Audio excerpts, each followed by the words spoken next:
by Natalie Meza Garcia, researcher at Warwick University. How are you doing today, Natalie? I am super good, Joe. As we said, I'm happy because I'm wearing pajamas working from home. So that makes me really happy. It's so comfortable. Well, excellent.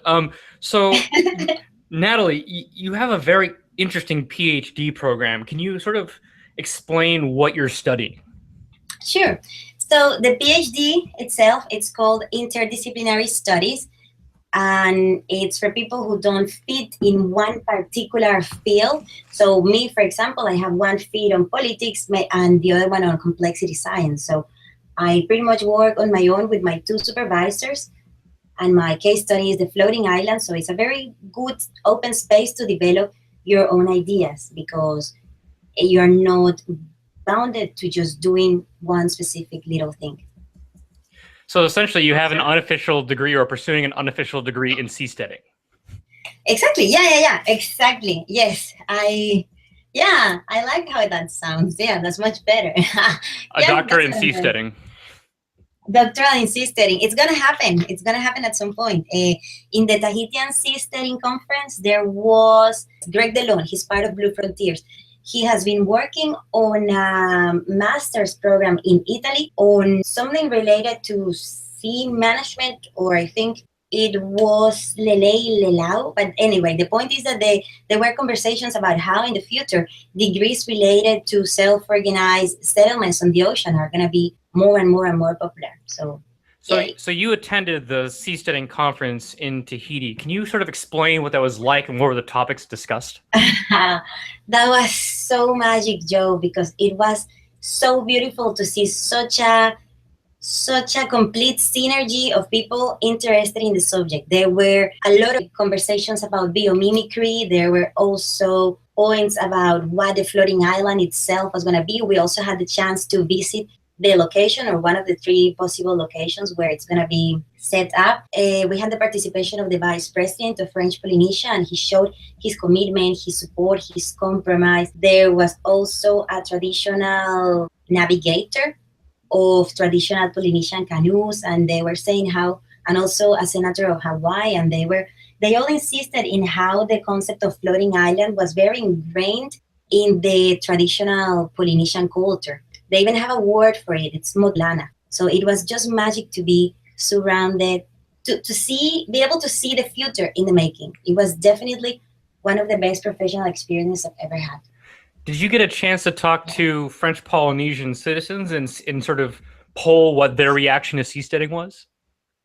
So because I am doing my PhD, I plan to go again there next year to do proper ethnographic research. This time, it was more for me to get a sense of the project itself with the people directly involved in it. But I didn't want to do any ethnography yet because, well, you know how PhD, everything has, even if it's interdisciplinary, things need to be very well structured.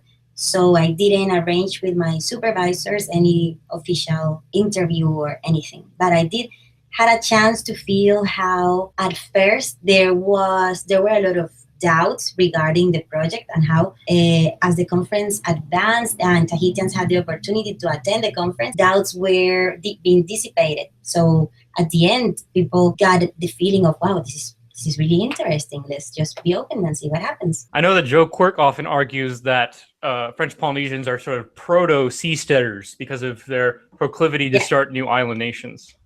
Exactly. Yes, exactly. They had a millenarian tradition of traveling in all the Pacific. And if you've seen the film Moana, which is a beautiful film, by the way, and I recommend it even for adults, there you can see how much navigating in the Pacific, it's part of the Polynesian culture. They call themselves the people of the canoe. And it's in your research, you've actually looked at traditional indigenous cultures as examples of political systems.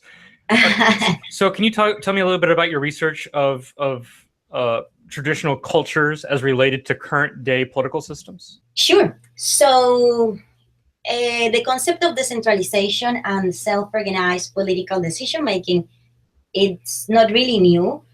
Maybe the theorization of it is, but there are many examples of indigenous communities in the past that were self-organized. that had a leader, but this leader wasn't as we see governors today. This leader had more a symbolic role. For example, in some indigenous communities in pre-Hispanic Colombia, there were taxes, but these taxes were to collect everything that was going to be part of the organization of parties and carnivals. So these carnivals had the purpose of disrupting every certain time the normal order of the community. So in this case, we can see how there was a leadership, but it didn't have the top down uses that we see them today. So what I've studied is how indigenous communities that shared a space or that shared a problem have self-organized. For example, managing water systems when they have to deal with things like periodic floodings, and how this has been done by means of local communication instead of by means of top-down control. So you're mentioning the difference between hierarchical structures and more horizontal structures. You also mentioned in your research something called heterarchical systems. Can you explain exactly what that is? Yes. So imagine on one side of the spectrum, hierarchies, closed systems, top-down control, top-down information processing, very bureaucratic. And on the other side of the spectrum, fully horizontal systems, right? Bottom up, but fully horizontal. Ideally, it would be really cool to have fully horizontal systems. The thing is that trying to impose a notion of horizontality is not really natural. And because of the diversity of the world, of individuals, of human communities and societies, the concept of hierarchy, what it does is that it includes this diversity by acknowledging that not everything's going to be either fully horizontal or fully hierarchical. We are going to have most of the types of organizations we are going to create are going to have some sort of embed or nested small hierarchies that maybe they dissolve, they are created for a specific purpose, and then they stop existing. So it's a more organic way of seeing organizations by acknowledging that the diversity of it is just simply too vast, and that there are going to be just a big variety. It's a big complexity when it comes to how we might organize. It's like with startup cities now, there are so many possibilities. So am I oversimplifying it when I sort of classify my mind as merit-based hierarchy? What do you mean? Well, you're saying that there's individual differences. There's not perfect equality that's necessary for horizontalism, and as a consequence, they have, different stratas of ability, but at the same time, it's fluid. It's based on merit, rather than, let's say, some rigid structure. I think I understand your question. I think what I meant was more in terms of just imagine the world, the whole world, right? So ideally, it would be really good if it was fully horizontal, but that's not going to be the case because, this is more a mathematical term. Go for it. So there's this concept in maths and in complexity called power law distribution, which means, or what it basically says, is that when you have a complex system, a system that has multiple layers, a lot of elements interacting in nonlinear ways, then you're going to have a small portion of nodes that are highly connected and a lot of them who are not so connected, like the internet, like Google, for example, or Facebook. They are websites that they catch so many other links in comparison to, let's say, my personal blog when I was 14 years old. So this same structural property that internet networks have, we can also extrapolate them to political organizations when we think of what type of networks we create in an abstract sense. So taking the technology analogy a little bit further, in your research, you mentioned open source government. Can you sort of take us through that concept? Yes. So open source government basically means to extrapolate the political principles of creating open source software and put them in a more political context.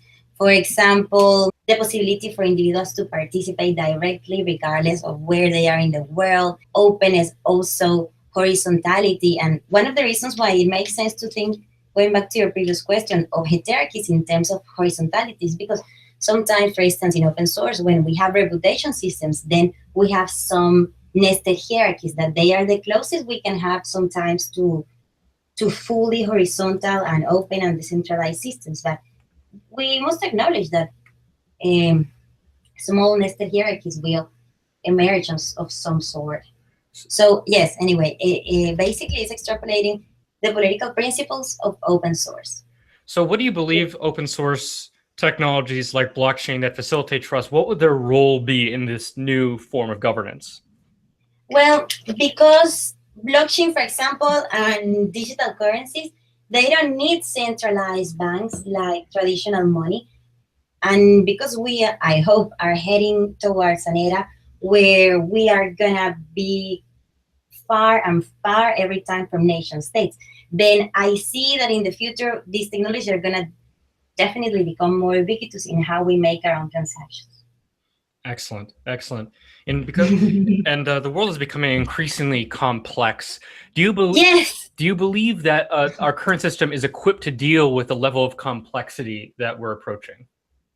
Our current system in terms of governance? Yes, yes. No. In general, absolutely no. No, no, no.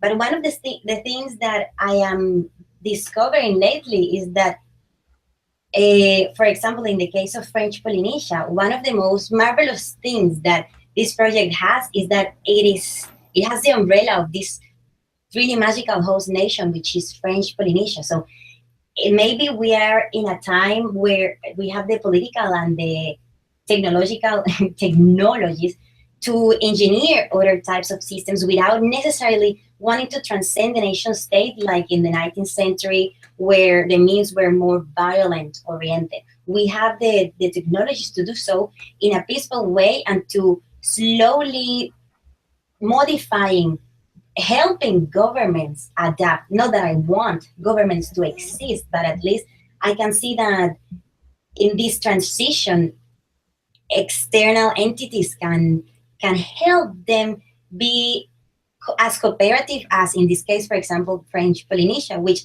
is paradoxical because I see that the more they try to improve their services by becoming open to technological trends, well, this will also mean how that they are slowly gonna pave the road for their own disappearance. But it's just a natural trend. So you don't see a role in, let's say, representative democracy in the future? No, not at all. No, unless, and going back to the concept of heterarchies, it's in a small local community for a very specific end, or with a reputation system, or like with smartocracy, where you delegate. Let's say that I fully trust you for everything that has to do with choosing cupcake flavors. So I know that whenever it comes to cupcake flavors, then Joe, you choose for me. So that sort of representation will be might play a role in the future. But for me or for you to delegate every single decision in someone else, especially to represent millions of people or thousands, no, absolutely no. So why is there a competitive edge for decentralized systems over more hierarchical or centralized systems like representative democracy? What do you mean? Sorry. Why are stateless or decentralized systems better at dealing with complexity? Oh, well, a lot of it has to do with size. These type of systems don't assume that they can have full information of everything that is happening on a nation, let's say, or in a big scale. And getting rid of that huge assumption makes dealing with specific local problems in much optimal ways. So one of it has to do with size. The other one is that self-organization simply parallels more how we nature are, how we make decisions, how we self-organize, how we as complex systems go in the river of life. So it's definitely more, it's closer to our nature. Hierarchies obey historical purposes, but they are really outdated. So these new types of political organization systems that are emerging definitely parallel more our own nature as complex systems. And so is there examples of biological life that sort of replicate this sort of process? yes, in fact, all biological life follows the same type of process. I would say the contrary, and I would say that finally, we are seeing how our systems of politics are shifting towards how nature does things. Nature self organizes without any central control. Babies grow without anybody from the external world saying how that baby should develop. Trees grow, clouds move, rivers take their tributaries. So nature definitely self-organizes. It swarms, fish swarms, for example, fish schools and bird swarms. There is no bird that takes the leadership role. Simply local information between the birds or between the fish make the whole swarm or school have a coherent behavior. So that's what I would like to see in to see our political systems or our human political organizations do to self-organize Beautiful. politics, economics. Beautiful. And for the last question, where do you want to see the startup society's exitarian or decentralization movement within the next 10 years? I definitely see it growing. A lot of things come to my mind. I definitely see how it's becoming more and more. I don't want to say the trend because it's not really a trend, but I definitely see how every time it makes more sense.